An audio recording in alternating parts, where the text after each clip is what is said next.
Muy buenas tardes, que Dios sea bendiciéndoles muy ricamente.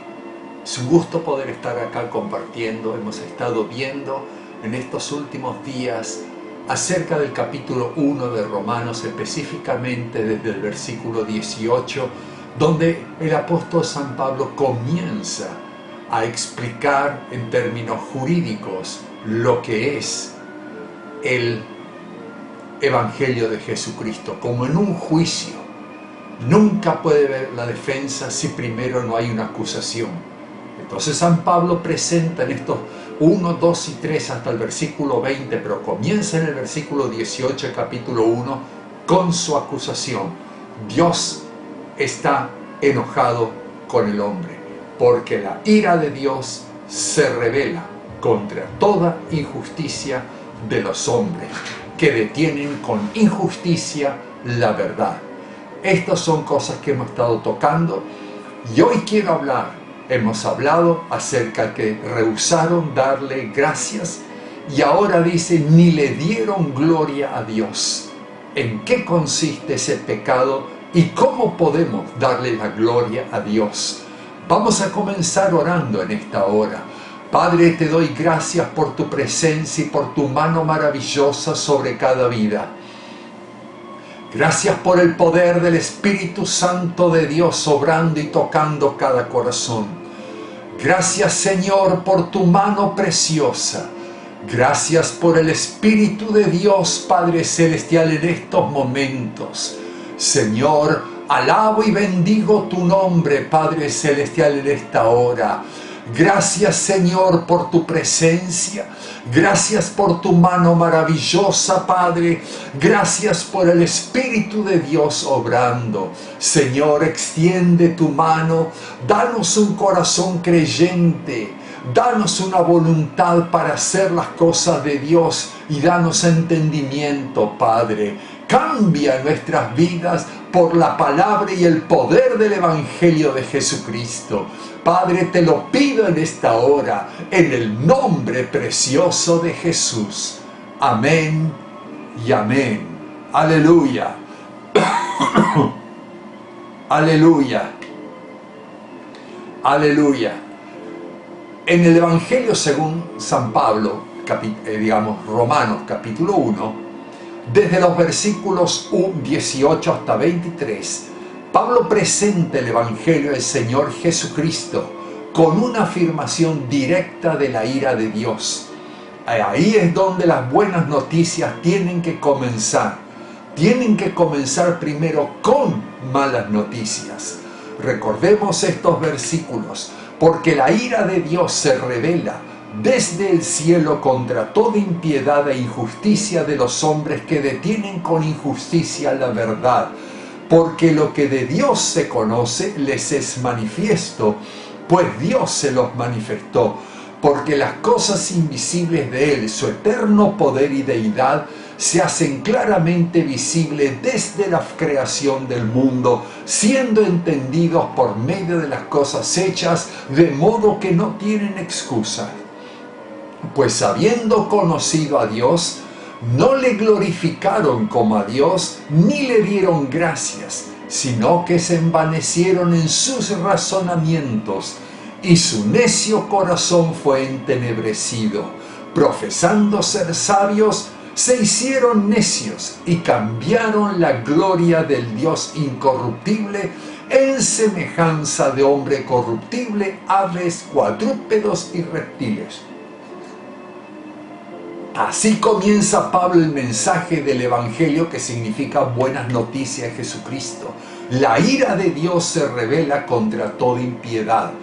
Pablo sigue esa línea al presentar primero el lado negativo de las buenas noticias del Señor mismo.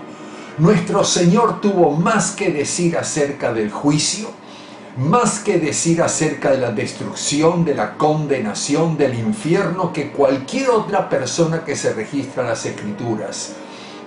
Así que, si uno piensa que esta tremenda carta comienza con afirmación de juicio, es porque no ha pensado mucho en cómo comienza el Nuevo Testamento.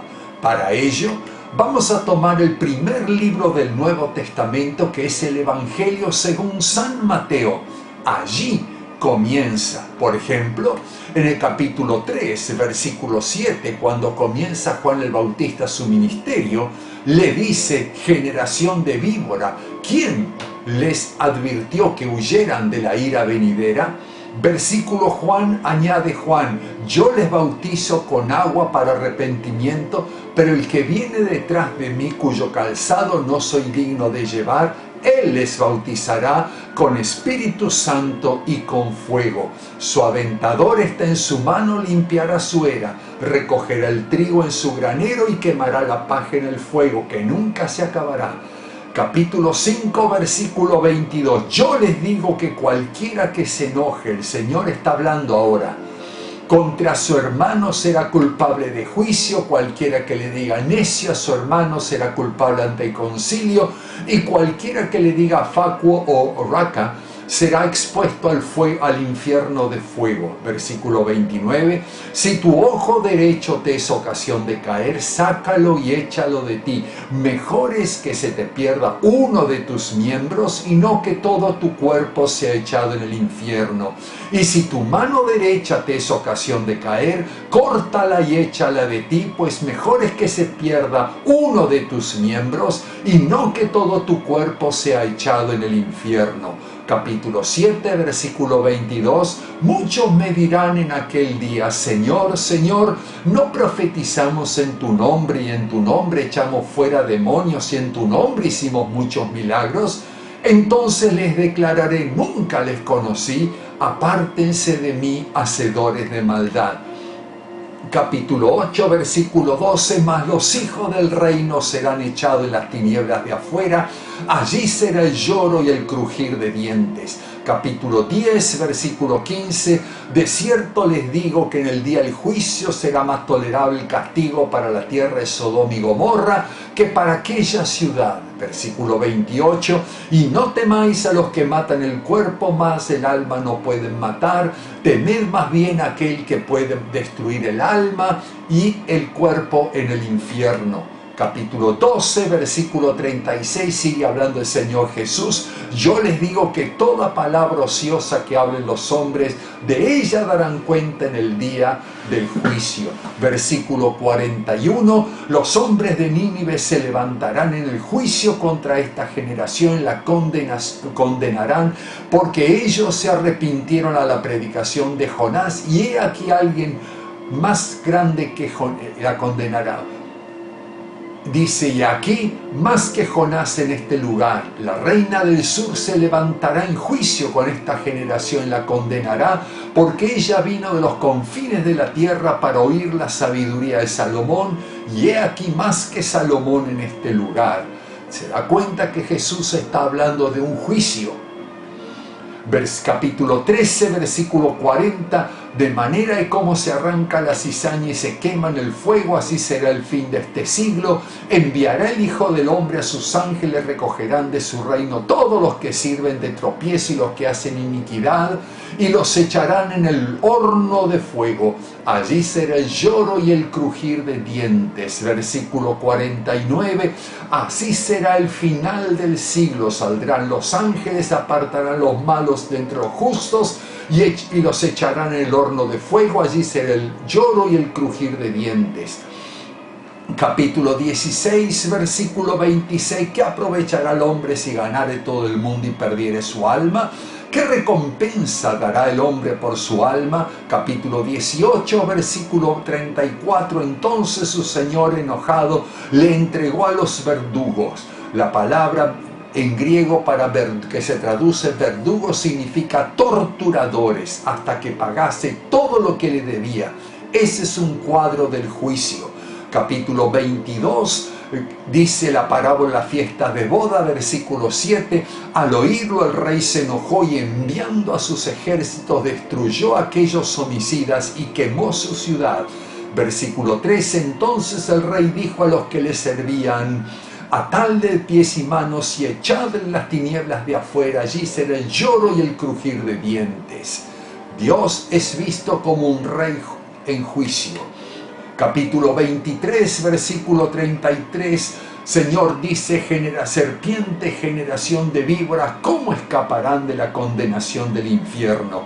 Yo les envío profetas, sabios y escribas, y algunos de ellos matarán y crucificarán, a otros azotarán en sus sinagogas, y perseguirán de ciudad en ciudad para que venga sobre ustedes toda la sangre que se ha derramado sobre la tierra, desde la sangre de Abel el justo hasta la sangre de Zacarías, hijo de Berequías, a quien mataste entre el templo y el altar. De cierto les digo, todo esto vendrá sobre esta generación. Capítulo 24, versículo 50.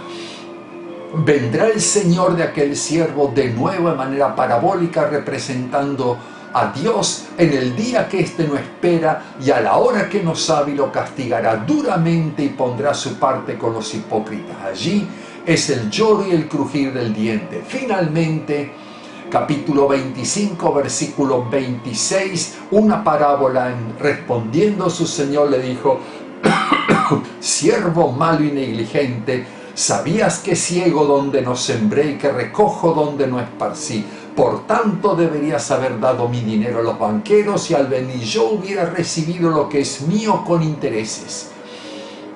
Quitadle el talento y dadle al que tiene 10 talentos, porque al que tiene se le dará y tendrá más, y al que no tiene, aún lo que tiene le será quitado. Y el siervo inútil fue echado en las tinieblas de afuera, allí será el lloro y el crujir de dientes.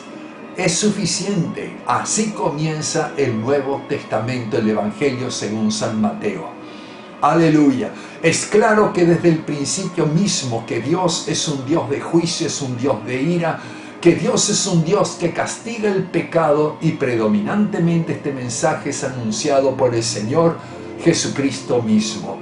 Por cierto, así es precisamente como termina el Nuevo Testamento, como comenzó. He aquí yo vengo pronto, mi galardón conmigo para recompensar a cada uno según sea su obra. Yo soy el Alfa y el Omega, el principio y el fin, el primero y el último.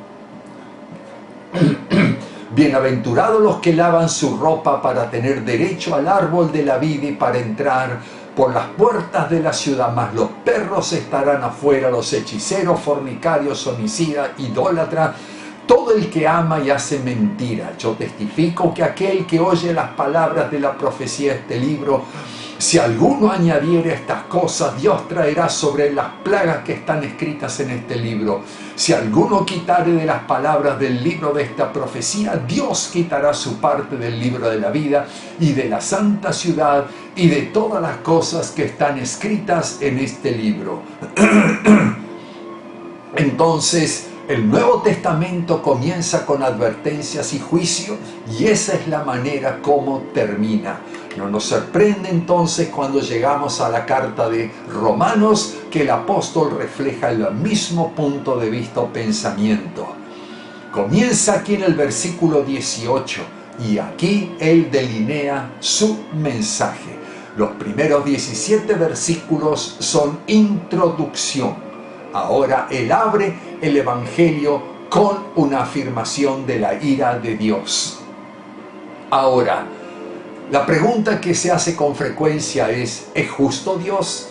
¿Es justo en un juicio así? ¿Tiene derecho a tener a dicha ira y dichos actos de venganza? ¿Me puede Dios castigar a mí por mis actos si Él me dio a mí libre albedrío, que yo decida mi propio destino? La respuesta es en los versículos 19 a 23. Como consecuencia, este es un pasaje crucial, porque la gente con mucha frecuencia critica al Dios de la Biblia al decir que Él es injusto, Él es abrumador, es un Dios de juicio, malo, condenador. Aleluya. Entonces, la primera razón por la que Dios puede actuar en juicio en contra del hombre es porque los hombres han recibido la verdad de Dios. Recuerde que en este pasaje hay 4 elementos: revelación, rechazo, envanecimiento o razonamiento y religión. 4. Así que Dios me dice: vos sos responsable. Vos recibiste la verdad de Dios. Y como mostramos, si hubiéramos vivido bajo la luz de Dios, Él nos habría dado más luz. Por ejemplo, el caso de Cornelio. En la poca luz que tenía, él fue fiel y Dios envió a Pedro para predicarle el Evangelio. Eso es lo que sucede. Esa luz se revela en su creación. Dos pasajes, Hechos capítulo 14 y versículo 15. Pablo dice: nosotros somos hombres semejantes a vosotros, cuando está en Listra, que les predicamos que se vuelvan de estas vanidades, de estos dioses falsos, para servir al Dios vivo que hizo el cielo, la tierra, el mar y las cosas que en ellos hay, el cual no se ha dejado de sí mismo. Pablo dice: sin testimonio, haciéndonos bienes y dándonos lluvias del cielo y llenando de sustento y alegría nuestros corazones. Dios ha manifestado su naturaleza. Esta naturaleza es visible en su creación.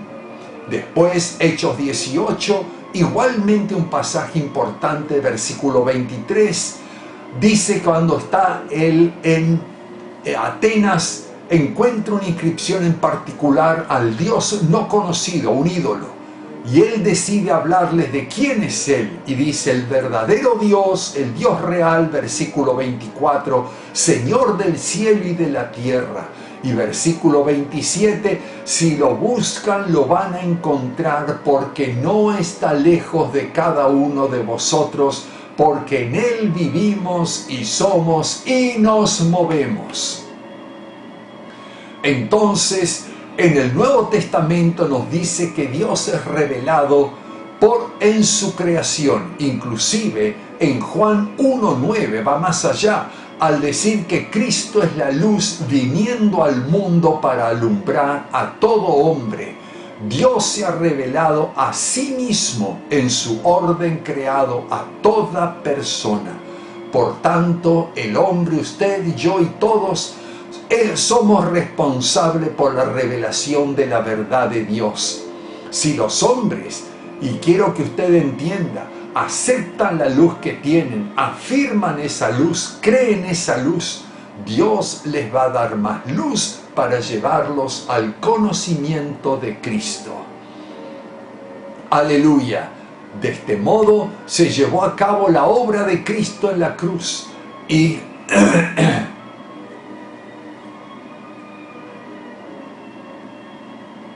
aleluya. Así que Dios salva a los hombres, no por esa luz que tengan, sino porque al ser fieles a la luz, Dios les revela a Jesucristo. Como ya mencioné, el caso de Cornelio, o en Hechos capítulo 8, el caso de Cándace, el funcionario de la reina etíope, venía para adorar a un Dios que no conocía, leyendo la palabra que no entendía. Y el Espíritu le dijo a Felipe: acércate a ese carro, y le comenzó a testificar, y ese hombre se convirtió. Aleluya. Aleluya. Así que los hombres son juzgados y enviados al infierno, no porque no vivieron al nivel de luz que tuvieron, sino porque rechazaron a Cristo. Ese es Juan 16. El Espíritu ha venido al mundo para convencer al mundo porque no han creído en Jesucristo. Ese es el pecado principal: incredulidad, rechazo. Deben oír de Cristo, pero creo que si viven al nivel de la luz, en la gracia soberana, maravillosa de Dios, Él va a llevarles el mensaje de Cristo mediante una persona, un misionero, un pastor, un hermano. Aleluya. Dios no está limitado. Entonces, no estamos viendo aquí la bondad del hombre como punto principal. Dios lo salva porque el hombre es bueno y comete algunos errores. Estamos viendo la misericordia de Dios. Entonces, creo que hay suficiente luz para todo hombre. Si los hombres viven al nivel de esa luz, Dios les va a hacer llevar el Evangelio. Segunda razón, hay un rechazo. Los hombres le dieron la espalda a esa revelación. Versículo 21, habiendo conocido a Dios, no le glorificaron como a Dios, ni le dieron gracias. ¿Entiende, hermano? Sino que se envanecieron en sus razonamientos y su necio corazón fue entenebrecido. Le dieron la espalda a la revelación, habiendo conocido a Dios. ¿Cómo conocieron a Dios? En base a los versículos 19 y 20, conocieron a Dios debido al mundo creado, siendo entendido por medio de las cosas creadas. Aleluya. Y le dieron la espalda. ¿Cómo sabemos que le dimos la espalda? Primero, al no glorificarlo como a Dios, se rehusaron a darle gloria a Dios, a reconocerlo. Ahora, se rehusaron a glorificar a Cristo, porque así es con el hombre caído, se rehúsa a glorificar a Dios. Y el problema es su ego. Él prefiere glorificarse a sí mismo. Encontramos ciertos detalles acá entonces. Romanos 1, no glorificamos a Dios. No somos como esas personas en Romanos 1. Somos el contraste, el creyente. Estamos concentrados en glorificar a Dios. Verdaderamente debemos hacer eso. El creyente vive para glorificar a Dios. Pablo dice, todo lo que hacen, sea de palabra o de hecho, háganlo para la gloria de Dios. 1 Corintios 6, glorificad a Dios en vuestros cuerpos. Vivimos para la gloria de Dios. Entonces, ¿qué significa glorificar a Dios? Aleluya. Amén. Primero, glorificamos a Dios al confesar a Jesús como Señor. Filipenses 2:9, ahí comienza. Dios lo exaltó hasta lo sumo, hablando de Jesucristo, y le dio un nombre que es sobre todo nombre, para que ante el nombre de Jesús se doble toda rodilla de lo que está en las cosas que están en el cielo, en la tierra y debajo de la tierra, y toda lengua confiese, escuche, que Jesucristo es el Señor, para gloria de Dios. Para comenzar, glorificamos a Dios al confesar a Jesús como Señor. Ahí comienza todo. Esto es precisamente lo que el mundo no quiere hacer. No quiere reconocer el señorío de Cristo, más de lo que era en el Antiguo Testamento. Reconocieron al señorío del Dios soberano. Se rehúsan, sea el Dios del Antiguo o del Nuevo Testamento. Fíjese que hay iglesias, aún en la ciudad, que han cambiado sus nombres y ahora se llaman Jesús, Rey Soberano, Rey de Libertad, Rey de esto. Escuche bien esto, lo que estoy diciendo. Usted dice, pero cambiaron el nombre. Eso significa también un cambio de filosofía de vida. Porque en un reino hay rey, todos son súbditos, pero no todos son esclavos. Le llaman al rey, oh Señor, rey, todo lo demás. Pero los únicos que pueden llamarse sus siervos son aquellos que son sus esclavos. Esas iglesias están diciendo, servimos a Dios, pero no nos sujetamos a Él, porque somos libres, no somos esclavos de Él. Entonces, no le pueden dar la gloria a Dios. Segundo, glorificamos a Dios al vivir para cumplir ese propósito. En otras palabras, la meta de nuestra vida está apuntada en esa dirección. Como dice 1 Corintios 10:31, si pues coméis y bebéis los aspectos más mundanos, simples de nuestra existencia, hágalo para la gloria de Dios. Aleluya.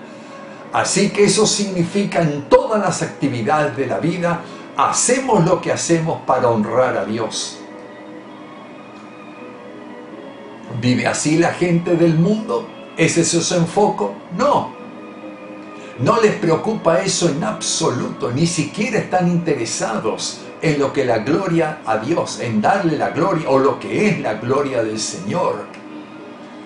Fíjese cómo inclusive llega Pedro cuando Jesús le dice en Juan 21, dice, esto dijo dándole a entender la muerte con que había de glorificar a Dios. Quiere decir que aún en esa muerte Pedro iba a traer gloria a Dios. Glorificar a Dios para Pedro era morir, estar dispuesto a pagar el precio supremo de su propia vida para darle la gloria a Dios. ¿Cómo glorificamos a Dios? En primer lugar, confesando a Jesús como nuestro Señor. Segundo lugar, apuntando nuestras vidas a esa meta sin importar lo que cueste. En tercer lugar, glorificamos a Dios al confesar nuestros pecados. En Josué 7:19, Acán, unos soldados de Israel, cuando están destruyendo a Jericó, Dios les dijo que no tomen nada. Él tomó despojos, oro, plata, ropa y lo escondió. Y vino juicio. Cuando es descubierto, Josué le dice, da gloria a Dios. Y cuéntame lo que hiciste, declárame lo que hiciste. Confiesa tu pecado. La confesión de pecado glorifica a Dios. ¿Cómo es posible? Cuando yo y usted pecamos, Dios reacciona de una manera santa. Cuando pecamos, hay una disciplina. Pero si yo admito el pecado, usted afirma que merecemos esa disciplina. Es bien, cuando Dios lo disciplina, usted no lo va a acusar de ser injusto. Como puede ver, cuando negamos nuestro pecado, entonces negamos que Dios pueda disciplinarme. Y decimos, eres injusto. Y entonces Josué le dice a Acán, confiesa tu pecado, estás a punto de morir. Y cuando tú mueras, y toda persona que está implicada contigo, queremos que sepa que estás muriendo de manera... No queremos... Queremos que se sepa que tú estás muriendo de manera injusta porque de manera violenta y deliberada, has pecado contra Dios. Al confesar su pecado, Acán estaba diciendo, esto hizo, merezco la pena de muerte. Cuarto lugar, glorificamos a Dios al confiar en Él. Romanos capítulo 4, versículo 20, habla de Abraham.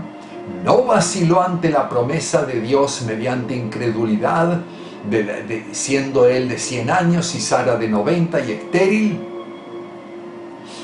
Dice, sino que se fortaleció en la fe, dando gloria a Dios.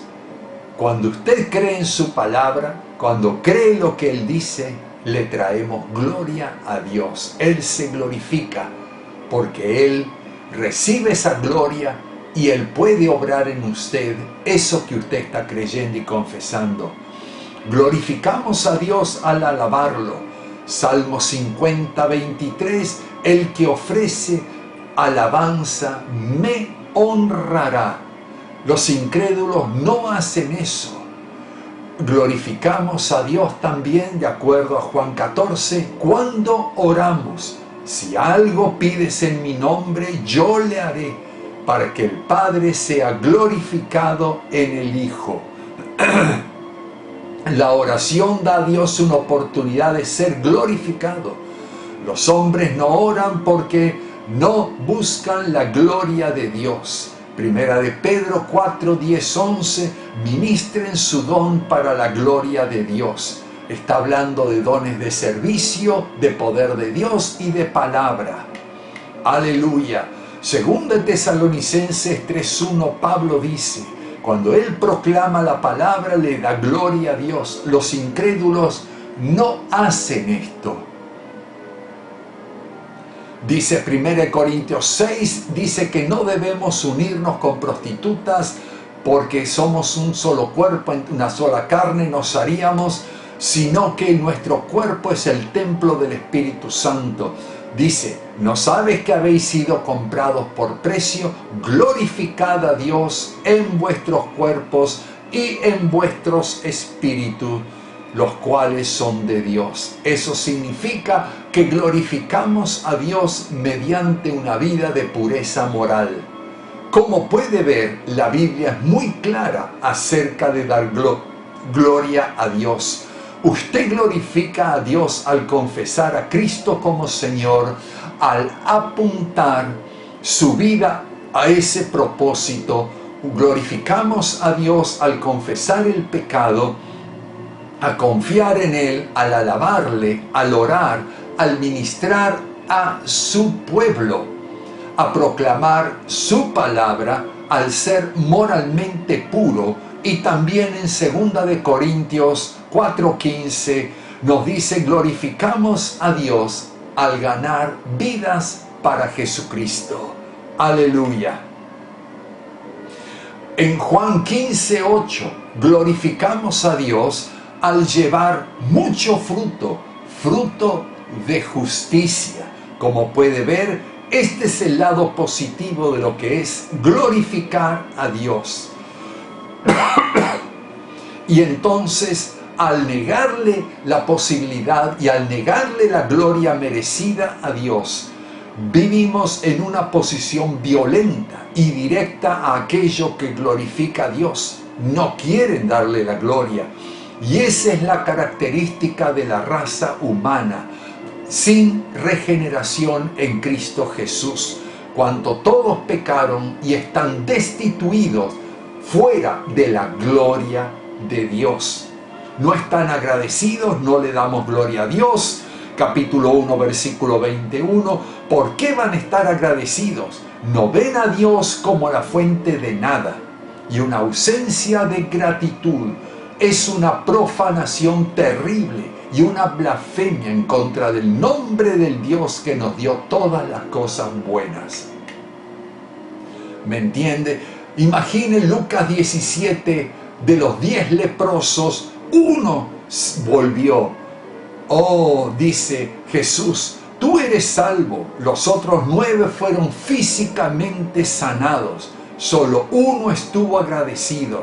Los hombres rehúsan glorificar a Dios y buscan glorificarse a sí mismo. ¿Qué es lo que pasó? El rey Nabucodonosor, en Daniel capítulo 4. Oh, Dios le advirtió por un sueño que él no quiso. Y cuando pasado un año de la advertencia de Daniel, él camina por su palacio y comienza a declarar su gloria. Miren lo que yo hice para mi propia majestad. Y dice, aún estaba la palabra en la boca del rey cuando vino una voz del cielo. A ti se te dice, rey Nabucodonosor. ¿Me entiende? Cuando usted escucha algo así, sabe que está en problemas. El reino ha sido quitado de ti. Es suficiente. Llega un momento en que la paciencia de Dios se termina. Y allí viene el juicio, hasta cierto punto. Y le dice, los hombres te arrojarán entre las bestias del campo cerca de tu habitación, como los bueyes te apacentarán, 7 años pasarán sobre ti, hasta que reconozcas que el Altísimo tiene dominio en el reino de los hombres y lo da a quien quiere. Quiero que entiendas quién es Dios. Vas a ser un loco, vas a comer pasto como animales. En la misma hora se cumplió la palabra sobre Nabucodonosor. Instantáneamente el más grande rey del mundo antiguo perdió su razón, se convirtió en un loco, fue echado entre los hombres, comía hierba como bueyes, su cuerpo se mojaba con el rocío del cielo, su pelo creció como plumas de un águila, sus uñas como la de las aves. 7 años de locura. No lo mataron porque sabían la profecía. Mas al fin del tiempo, yo, Nabucodonosor, alcé mis ojos al cielo y mi razón me fue devuelta y bendije al Altísimo y alabé y glorifiqué al que vive para siempre, cuyo dominio es sempiterno y su reino por todas las edades. Aleluya. Este es el mensaje en Apocalipsis 14, versículo 6. Vi volar por el medio del cielo otro ángel que tenía el Evangelio eterno. El Evangelio eterno es un término muy interesante. Simplemente las noticias de Dios, que juzga el pecado, recompensa su justicia, el mensaje permanente. Y dice, ¿qué dice el versículo 7? Temed a Dios, dadle gloria, porque la hora de su juicio ha llegado, y adorad a aquel que hizo el cielo, la tierra, el mar y la fuente de las aguas. Dios llama al mundo a adorar, a darle gracias, pero como usted ve, si sabe algo el libro Apocalipsis, no responden. Ahí en el capítulo 15, versículo 4 dice, ¿quién no te temerá, oh Señor, y glorificará tu nombre? Pues solo tú eres santo. Ese es el mensaje desde Génesis a Apocalipsis. Los hombres rehúsan glorificar a Dios. ¿Qué sucede? Versículo 21 del capítulo en el Romano. Hemos visto, hay revelación, hay un rechazo y ahora hay envanecimiento. Fueron de la verdad a la vacuidad, y de la vacuidad su necio corazón fue entenebrecido. Esa vanidad creó un vacío que aspiró tinieblas. ¿Qué son las tinieblas? ¿Qué tipo de tinieblas se refiere Pablo? Los razonamientos vacíos. Sí, lo que habla es dialogismos, silogismos.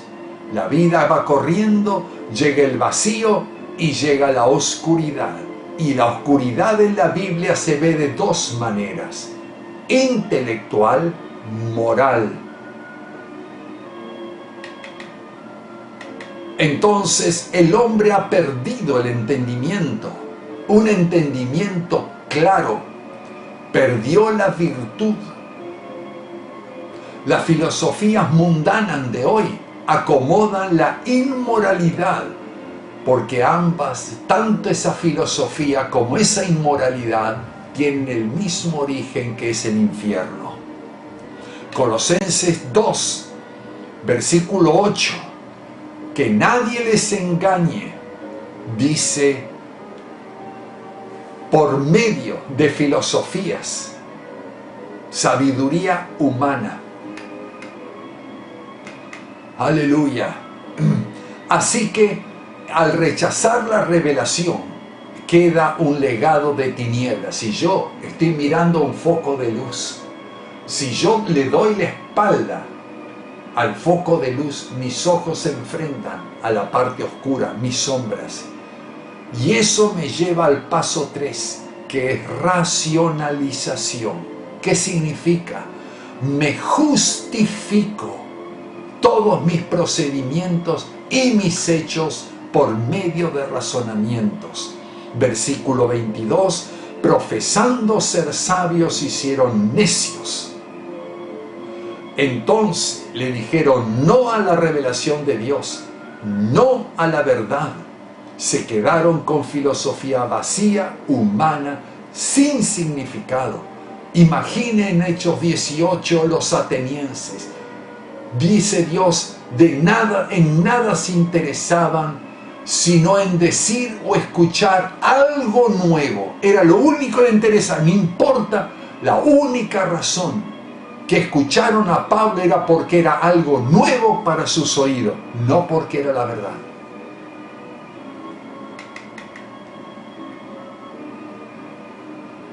Entonces, esa racionalización, la necedad, futilidad, que resulta de la pérdida de estar fuera de toque con la realidad.